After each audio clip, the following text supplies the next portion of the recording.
Good morn.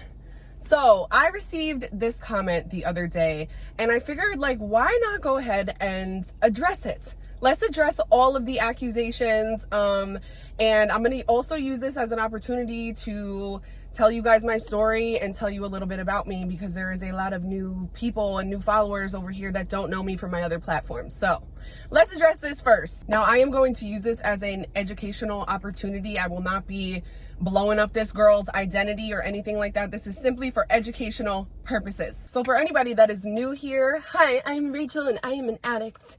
I am a recovering addict. Let's put that on it, okay? I just celebrated 6 years last weekend, and yeah, blessed and grateful to be here. I am also a content creator, and I share very freely and openly about my addiction and my story and all of the things. So obviously I open myself up to a lot of criticism and comments like this, which is fine, I guess.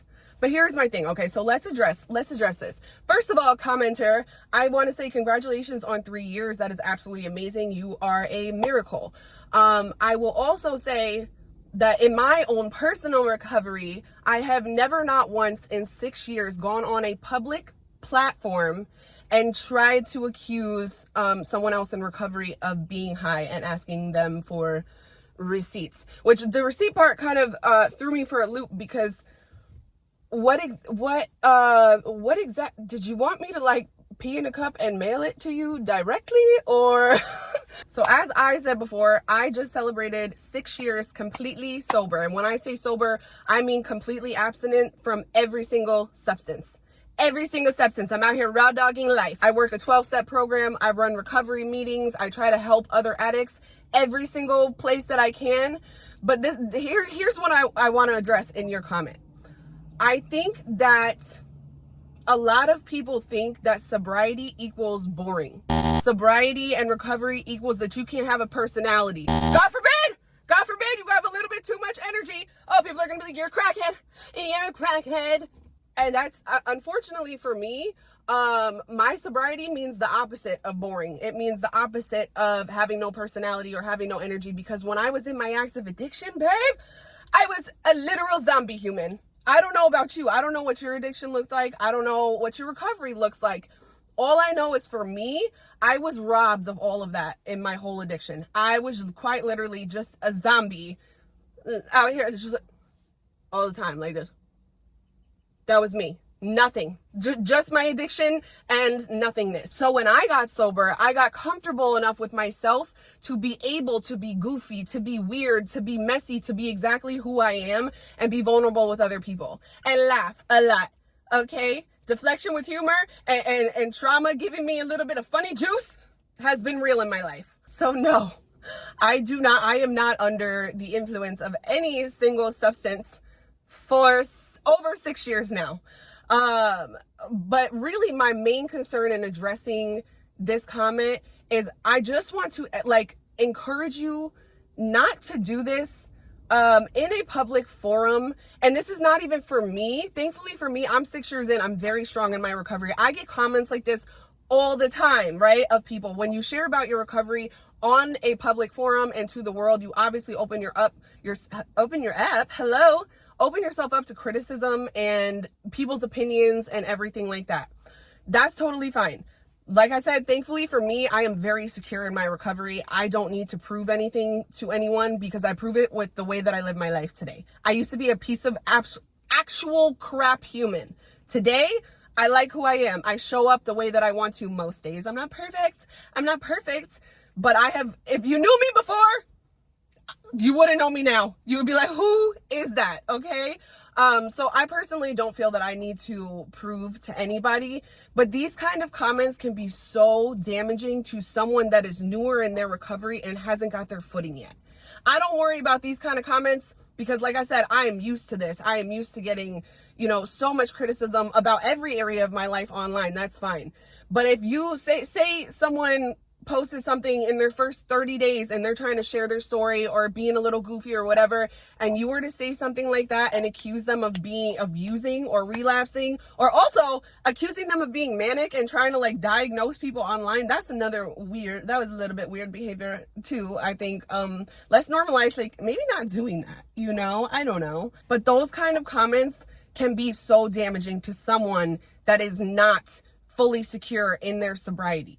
So that's the main reason that I'm addressing this comment, because normally I don't even do that, but I just encourage people to really think before they post things on public forums about anybody, and this goes for anyone. Okay, thank you so much. So let's get into a little bit about me and my story. Right, we are going to do a Spark Notes version, and at some point I will dive in to my full story and every single detail and whatever you guys want to hear. But here's a little Sparks Notes version right quick. I grew up in New York. Okay, from the earliest age that I can remember never feeling a part of. I always felt on the outside of people. I never felt accepted. I felt like I was different, and it hurt inside my soul. As a child, I had a huge problem with lying. I also, since I've been sober, have realized that I was actively self-medicating from a very early age and trying to escape my reality, whether with food. Food was a huge thing for me as a kid, binge eating as a literal child, lying. And I always just felt like something was wrong with me, something was off, and I couldn't quite figure out what it was. I grew up with a very strict father, and my mom just kind of followed suit with whatever he said. So from an early age, I was kind of isolated from my friends. I wasn't allowed to do much. I wasn't allowed to hang out with people. And now looking back at that, I really think that one of my major issues is I was lacking connection with other humans. Like I felt very alone, and I was depressed at a very early age. I was on Prozac by the time I was like 12. And that's when the real issues started happening. I started self-harming around that age. Like I said, I was very depressed and I just wanted to feel better. Not long after that, I started experimenting with alcohol and weed, and things like that. Started running away because I just really was not happy at home. Middle school, I started hanging out with the wrong people. And I knew, I've made videos about whether addiction is a choice or a disease, right?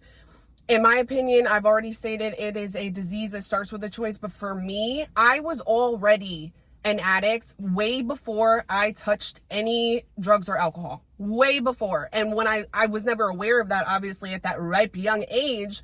But when I look back at it now and I look at how my life was even as a child and the things that I used to try to get out of myself, I realized that was like deeply embedded in me. And I truly believe that I was born an addict, or something in like my first few years of life that I don't even remember formed, who I was and how I looked at life. So when I tried alcohol and weed, I immediately, that feeling of like an escape, I clung to that. I was like, oh my God, this is it. And I also, like I said, I didn't feel connected to a lot of people. As soon as I started using and drinking, I felt like I found my people, like I found my place. I was like, this is what I am supposed to do.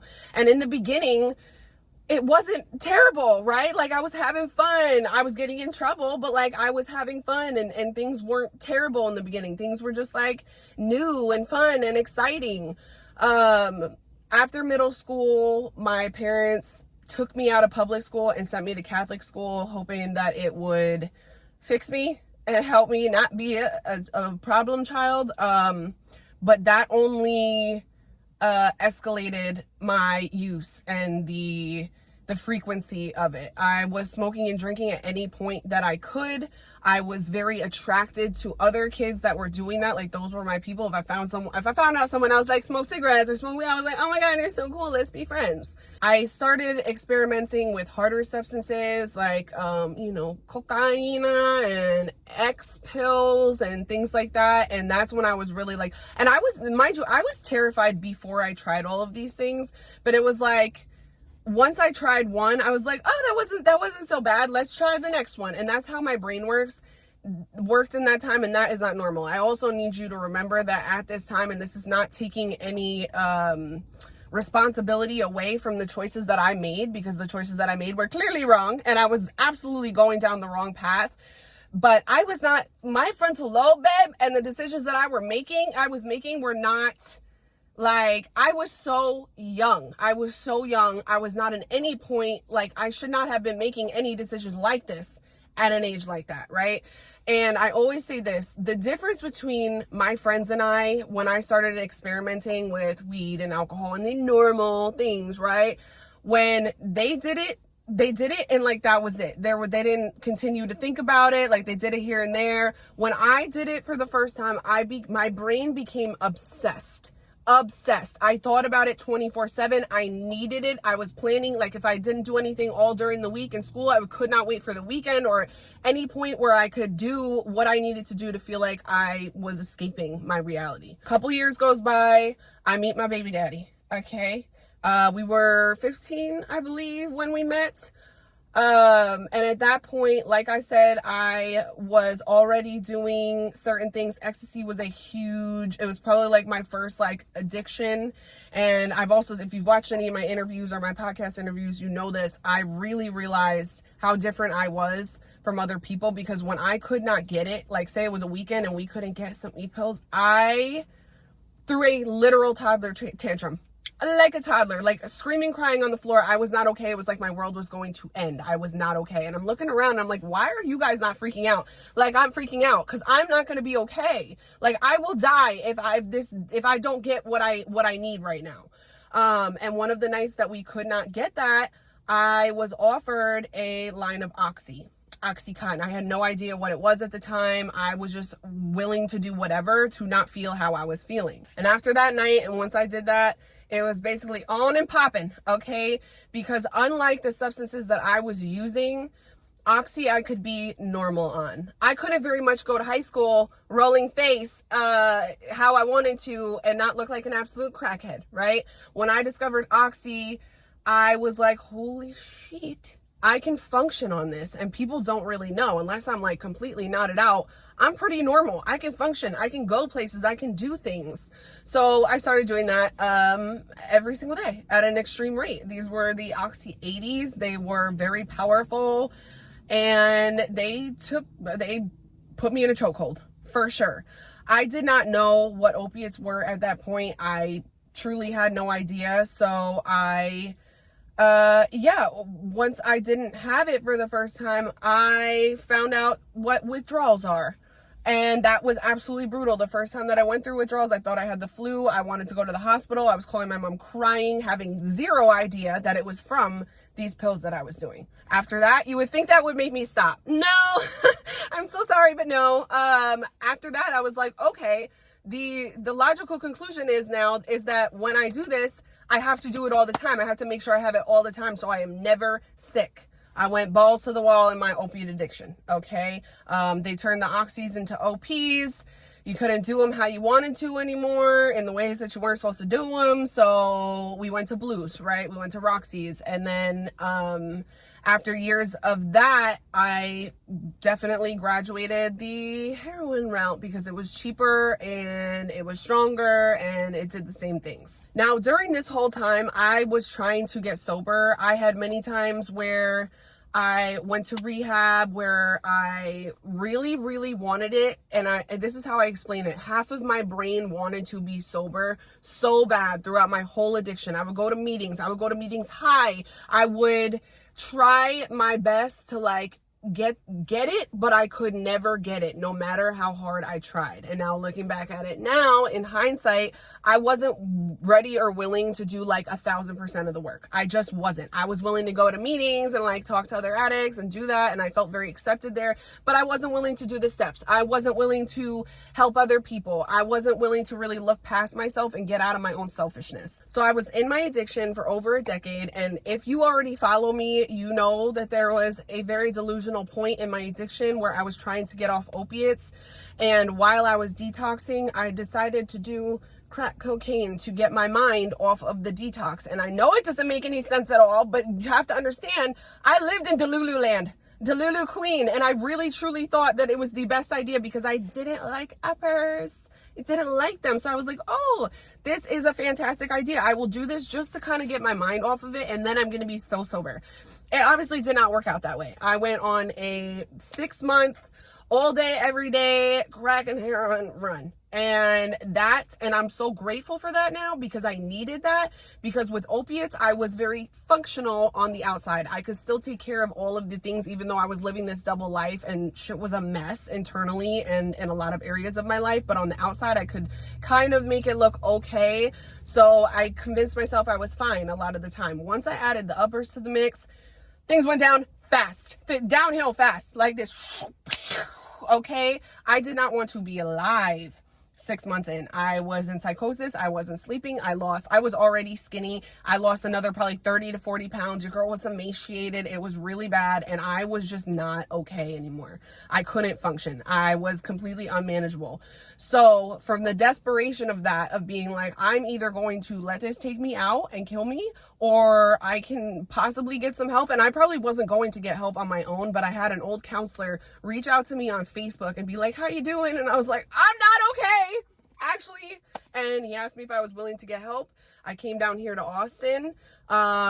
He got me into treatment, and I didn't get it the first round. I got to 60 days. I had a week relapse, and then I begged for them to take me back because I was so miserable on that relapse. And I have been sober since then. And the difference is, from every other time that I tried to get sober, the last time that I went to rehab, I was finally like, okay, I will do whatever you tell me, whatever you want, whatever your suggestions are, I will do them. I will do them. Let me do them. And I did. And what do you freaking know? It worked. I have been sober since April 6th, 2018. I just celebrated 6 years. And I am grateful every single day.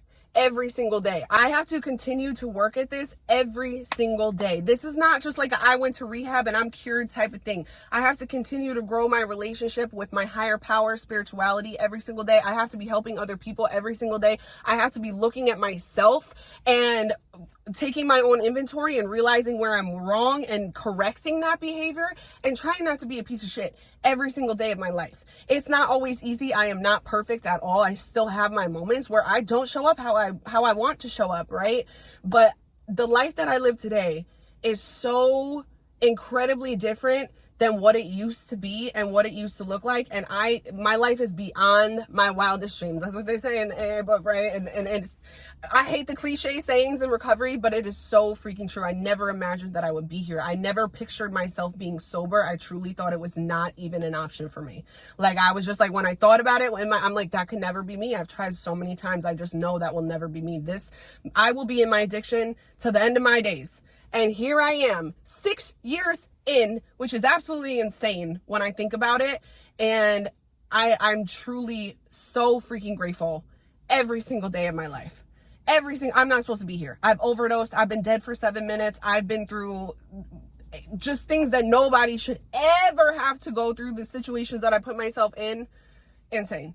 So I just wanted to share a little bit about that and address that comment, and I will eventually go into deeper detail. I have done a lot of interviews that are on YouTube and podcasts and stuff like that, where I touch on different areas and things that I've been through.